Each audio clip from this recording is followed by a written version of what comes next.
गीता का 12वां अध्याय, भक्ति का अध्याय। भगवान श्री कृष्ण बताने लगे हैं कि संसार में दो तरह के लोग दो रूपों में, सगुण और निर्गुण निराकार की उपासना में अपने स्वभाव के अनुरूप मार्ग चुनते हैं। तो एक रूप वह है जो सगुण साकार वाला रूप है। यदि उसमें रुचि है तो उसको कैसे अपनाया जाए।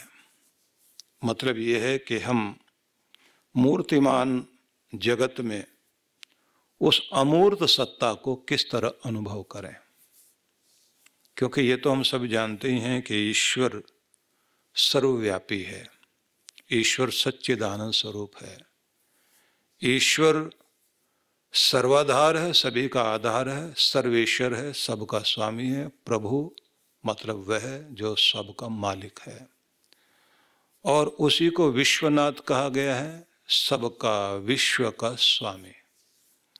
वह समस्त ऐश्वर्यों का दाता है, इसलिए वह ईश्वर है। और उसे कहा जाता है दाता, जो सबको देता है। उस परमेश्वर को हम सभी संबोधित करते हैं जगदीश के रूप में कि तुम जगत के ईश हो, जगदीश हो, विश्व के नाथ हो, इसलिए विश्वनाथ हो। और सबसे अधिक हम लोग याद करते हैं भगवान को संकट मोचक, दया निधान, कृपा निधान, करुणा सागर। इस तरह के शब्द ज़्यादा बोलते हैं क्योंकि हमें दया की आवश्यकता पड़ती है, करुणा की आवश्यकता पड़ती है। संकट मिटाना चाहते हैं अपना, और फिर एक रूप याद करते हैं, भगवान तुम दाता हो, हमें सब पर कृपा करते हो। और एक रूप और ज़्यादा याद किया जाता है, तू बख्शनहार है, क्षमाशील है, हमारे गुनाहों को माफ़ करना प्रभु, हमारी गलतियों पर ध्यान मत देना। इसके बाद जब हम भगवान को याद करते हैं तो फिर हम अपने रिश्तों के हिसाब से याद करते हैं। माता तू ही, पिता तू ही, बंधु तू ही, सखा तू ही। फिर वो श्लोक बोलते हैं जिसमें त्वमेव माता च पिता, ये सब श्लोक बोलते हैं। ये सैनो बंधुर्जनिता सविधाता धामानि वेद भुवनानि, वह सबका बंधु सखा, त्वम ही न पिता वसो त्वम माता शतक्रतु बभूविथ। इस तरह से भगवान से संबंध जोड़ते हैं। प्रार्थनाओं में हम लोग अधिकांश रूप से कहते हैं कि मैं भटका हुआ हूँ, अंधेरों में हूँ, उलझा हुआ हूँ, मुझे आप सुपथ दिखाइए। अग्नि नय सुपथा, या असतो माँ सदगमय, या आरोह तमसो ज्योति। इस तरह के संबोधन देते हुए कहते हैं कि उजाला दिखाओ, आस की किरण दिखाओ, अंधेरों से बाहर लेकर चलो, मैं उलझ गया हूँ, भटक गया हूँ, मुझे रास्ता दिखाओ, मेरी बाँह पकड़ो। इस तरह के शब्दों को हम बोलते हैं। और एक प्रार्थना ज़्यादातर और करते हैं कि मेरी नैया भवसागर में डोल रही है, भगवान इस नौका को पार लगा दीजिए। उस समय पहले काल में जो है नौका सागर में ले जाकर के पार लगाना आसान बात नहीं होती थी। और जब कोई बेड़ा लेके चलते थे तो बहुत बहुत लोग होते थे उस बेड़े में, और बेड़ा कहीं डूब न जाए, बीच मझधार न डूब जाए, तो सारे भजनों में बस वही आता है, मेरा बेड़ा पार लगा देना, बेड़ा पार हो गया। अब आजकल तो इतने इतने बड़े मोटर बोट हैं, इतने बड़े जहाज हैं पानी के, जिसमें जो है इतना फिर भी नहीं कहता कोई हमारा जहाज पार लगा देना।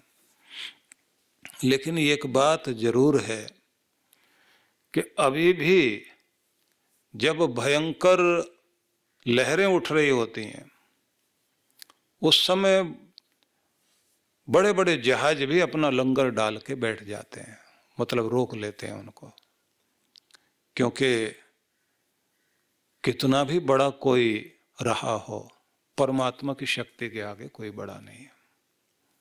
इसलिए वो जो 5000 लोगों को लेकर के टाइटैनिक गया था, कितनी बड़ी बात उस समय इंग्लैंड वाले लोगों ने करी थी कि हम ऐसा जहाज बना दिया है कि अब कोई भी कठिनाई किसी को नहीं होगी। और दुनिया के सारे रईस लोग उसमें बैठकर गए थे और पहली यात्रा में ही डूब गया।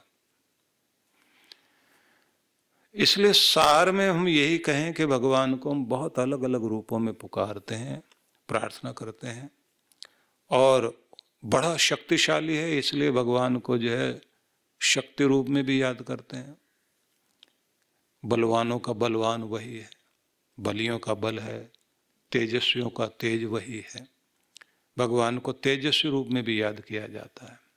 वेदा हमेतम पुरुषम महांतम आदित्य वर्णम तम स परस्तात्, इस तरह से मंत्रों में पाठ किया जाता है। लेकिन हमारा जो विषय है कि परमेश्वर को जो सर्वव्यापी परम सत्ता है, उसको हम जो सब जगह व्याप्त है, जिसको अगोचर कहा गया है कि वो आंखों से, मन से, इंद्रियों से किसी की भी पकड़ में भगवान नहीं आता।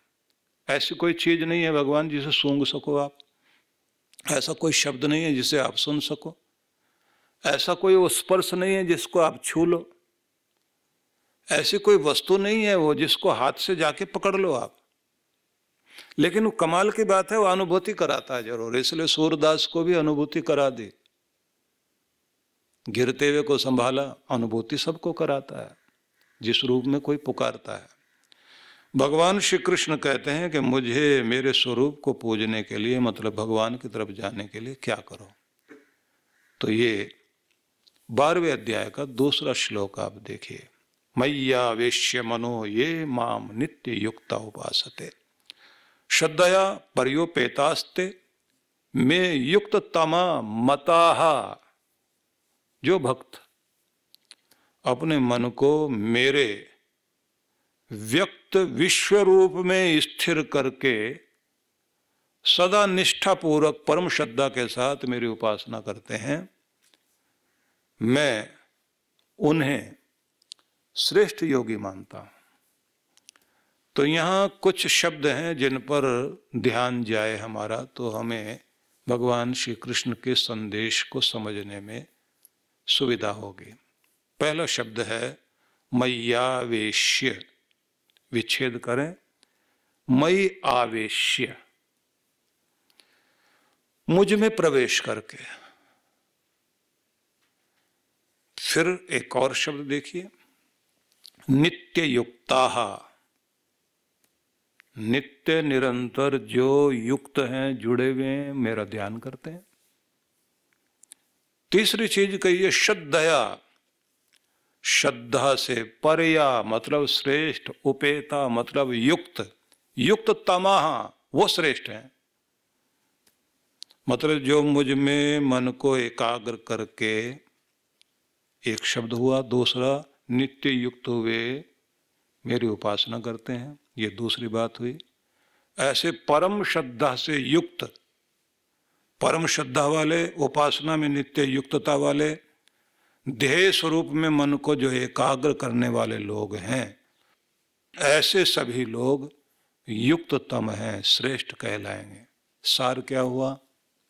सार ये हो गया, भगवान श्री कृष्ण ये कहते हैं कि वे लोग जो मयि आवेश्य, मुझ में प्रवेश करके, मतलब जिनका मन मुझ में एकाग्र हो गया। भगवान में प्रवेश करने का तरीका क्या है?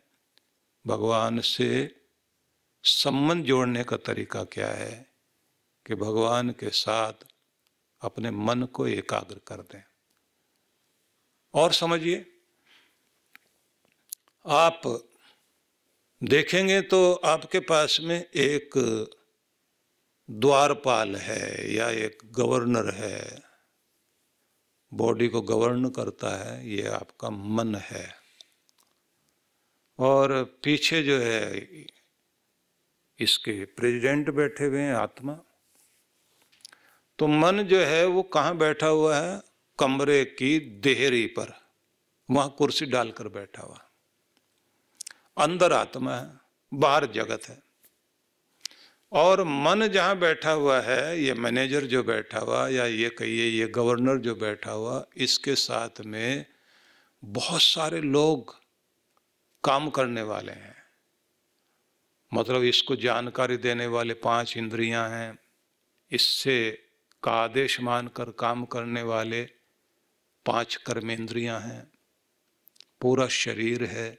जिधर ये जुड़ जाता है बस उधर काम शुरू हो जाते हैं। और कमाल ये है कि ये जिस चीज में लगेगा पूरी ऊर्जा उधर ही लग जाती है। अगर इसका ध्यान भटका दे, कोई कीमती चीज लेने के लिए गए थे बाजार में और बच्चे को भेजा कि ये चीज लेकर के आओ, और वो कहीं बंदर का तमाशा देखने में खड़ा हो गया तो भूल जाएगा बेचारा किस काम से आए थे। आए थे हरि भजन को, होटल लगे कपास, दूसरे काम में लग गए, असली वाला महत्वपूर्ण काम भूल गए। मन जहां रहेगा बस ये वहीं भटका देगा। ये मनीराम जो है ये कमाल का है, बहुत बड़ी ताकत रखता है। लेकिन अगर इसको हटा दो, इसे हटाते क्या होता है, संसार खो जाएगा, दुनिया से संबंध कट जाएगा। ऐसा कब होता है? जब आपको नींद आती है। नींद आते ही आपका जो चेतन मन है, कॉन्शियस माइंड जो है आपका, वो उस समय सो जाता है और नींद आते ही जगत खो जाता है, सारी दुनिया से संबंध टूट गया। और जब आपका मन कहीं एकाग्र हो जाए और जुड़ जाए, खो जाए, तब भी जगत खो जाता है। आपके सामने से ढोल बजाता हुआ आदमी चला जाए, आपको पता ही नहीं लगेगा। तो लोग कहते हैं आके किस धुन में बैठे हुए थे भाई, आपको पता ही नहीं लगा। इधर से आदमी निकल गए, बारात निकल गई। वो कहेगा मेरा मन तो कहीं और था। ये मन जहां लगा हुआ है बस वहीं आपको रिकॉर्डिंग अंदर पहुंच रही है, शब्दों की भी, दृश्यों की भी, सब कुछ यही करता है। मन से संसार है। मन एव मनुष्यानाम कारणम बंध मोक्षयोः। बंधन का कारण भी यही है, मुक्ति का कारण भी यही है। दुख दिलाने का काम भी यही करेगा, सुख दिलाने का काम भी यही करेगा। गलतफहमी इसमें पैदा हो जाए तो भी यही दुखी करता है। और इसे आप हटा दें तो दुनिया खो जाएगी और फिर दुनिया के मालिक की दुनिया शुरू हो जाती है, अंदर की दुनिया शुरू हो जाती है। जैसे मन खोया, संसार जो आपके अंदर चल रहा था शांत हुआ और संसार के स्वामी परमात्मा से संबंध जुड़ना शुरू हो गया। जैसे जैसे आपका संबंध अंदर जुड़ता चला जाएगा, अंदर शांति आनी शुरू हो जाएगी। क्योंकि मन के हटते ही सबसे पहला काम होता है, आप अंदर से शांत होने लग जाते हैं। आपकी जो श्वास की प्रक्रिया थी, वो जो तेज मंद ऐसे उथली चल रही थी, वो सदी भी हो जाती है। आपके जो हार्मोन सिस्टम है वो संतुलित होने लगता है, आपको अंदर से चैन आने लग जाता है। शांत, एकाग्र, स्थिर, सहज, बस ऐसा कहते हुए स्वयं को शांत कीजिए। अब यहां से परमात्मा का वह भीतरी साम्राज्य शुरू होता है, जहां से बाहर शांति का स्थान है कि ये वह पवित्र स्थान है जहां अपवित्रता को प्रवेश करने का अधिकार नहीं। पवित्र होकर प्रवेश करो। यह मौन और शांति का स्थान है, यहाँ मौन होकर शांत होकर प्रवेश करो। ये धन्यता का स्थान है, यहाँ धन्यता अनुभव करो। मैं आभारी, मैं खुश, मैं मालामाल, मैं निहाल, मुझ पर बड़ी कृपा है, अनंत दया, अनंत कृपा, ऐसा महसूस करते प्रवेश करो। यह प्रेम का नगर है, प्रेम पूर्ण होकर यहाँ प्रवेश करिए। ये प्रसन्नता का स्थान है, खिलखिला उठो, आनंदित हो जाओ। ऐसे आपको अलग अलग भावनाएं मिलती जाएंगी जैसे अंदर प्रवेश करते जाओगे।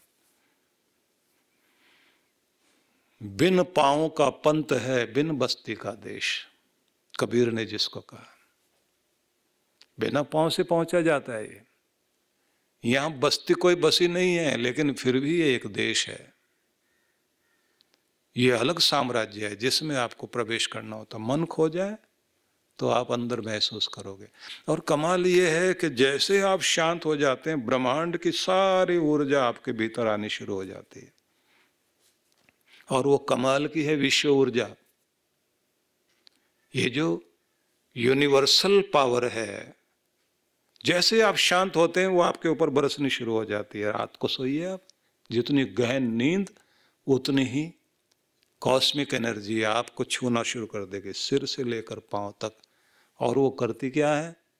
आपके डैमेज सेल्स की रिपेयरिंग शुरू हो जाएगी, आपको नया बनाने की कोशिश शुरू हो जाती है, आपकी थकावट दूर की जा रही है, आपको नई ताकत दी जा रही है, आपको नया बनाया जा रहा है। सवेरे उठेंगे एकदम तरोताजा महसूस करते हैं, नई ऊर्जा, नई ताकत। और ना सोए हों तो सारी रात गुजर जाए बिना सोए, बेचैन बेचैन बेचैन बेचैन, व्याकुलता से जब सुबह उठते हैं तो आंखें भारी, शरीर में जान नहीं, कुछ भी अच्छा नहीं लग रहा। तो लोग कहते हैं खाया नहीं था क्या भोजन? तो आदमी कहता नहीं, खूब अच्छे से खाना खाया था। एक्सरसाइज की है? बोले एक्सरसाइज भी की है। फिर अब क्या हो गया? बोले अब तो उठा ही नहीं जा रहा। कमी क्या रह गई? बस आराम नहीं किया। लेट भी गए हैं तो कल लेटे नहीं थे? बोले नहीं, बिस्तर पर लेटा रहा। कितना लेटे हो? बोले 6 घंटे लेटा हूं। फिर ताजे क्यों नहीं हो? नींद नहीं आई। नींद ताकत देती है, नींद ताकत नहीं देती। आपके शांत हो जाने से जो वो कॉस्मिक एनर्जी है, जो विश्व शक्ति है, ब्रह्मांडीय ऊर्जा है, वो आप में प्रवेश करती है। 10% नींद में मिलती है, वो नया बनाती है आपको। और 4 तरह के हार्मोन्स आपके मस्तिष्क में जब प्रवेश करते हैं तो वो आपको प्रफुल्लता देते हैं। ध्यान में जब आपको ले चलते हैं तब हम सिखाते हैं ना, ये डोपामाइन का क्या प्रयोग होगा आपके शरीर के अंदर, सेरोटोनिन क्या काम करेगा। तो आपको फिर आगे ले चलते हैं कि ये एक दुनिया है जहां प्रवेश करते हैं, और यहां प्रवेश करते ही एक अलग तरह की स्थिति शुरू हो जाती है। साम्राज्य परमात्मा का, प्रेमपूर्ण हो गए, खिल उठे, शांत हैं, संतुष्ट, धैर्य आ गया, धीरज महसूस होता है ना कि मैं हूं। जैसे कोई कह रहा है कि मैं हूं ना, मैं हूं तेरे लिए।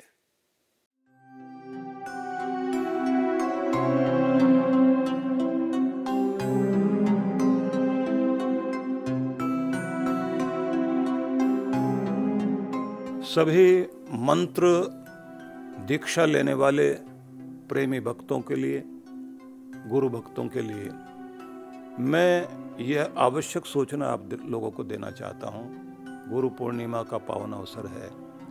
आप सभी अपने जीवन में जिन जिन भी प्रकार की परेशानियों से, दुख से, दिक्कतों से, संकट से गुजरे होंगे, या आपका सौभाग्य बनते हुए, सफलता बनते हुए रुकी होगी, कहीं ना कहीं कोई ना कोई नियम में उल्लंघन जरूर हुआ है, कहीं कृपा की कमी रह गई है, पितरों के आशीर्वाद की कमी रहेगी, देवताओं के आशीर्वाद की कमी रहेगी, प्रभु कृपा से हम कहीं ना कहीं वंचित रह गए। फिर से हमें एक बार क्षमा याचना करने के साथ साथ दोबारा अपने आप को परमात्मा से जोड़ने की आवश्यकता है, अपनी मंत्र शक्ति को जगाने की आवश्यकता है। मुझे जो इन दिनों साधना में बैठ कर के अनुभूति हुई है, उसके आधार पर ही मुझे ये निर्देश मिला कि मैं आपको ये विधि सिखाऊं, फिर से आपको जागृत करूं। इसलिए मैं आमंत्रण करता हूं आप सभी को, गुरु पूर्णिमा के अवसर पर ये जो कुछ ही दिन की तो योजना है, 1-1 घंटे का समय आप हर दिन मुझे देंगे, और उसका परिणाम ये होगा कि आपके जीवन में एक बहुत बड़ा रूपांतरण घटेगा, जिस पर आप देखोगे एक सुरक्षा कवच आपकी ज़िंदगी के साथ जुड़ जाएगा। आप अपने आप को पहले से बेहतर अनुभव करोगे।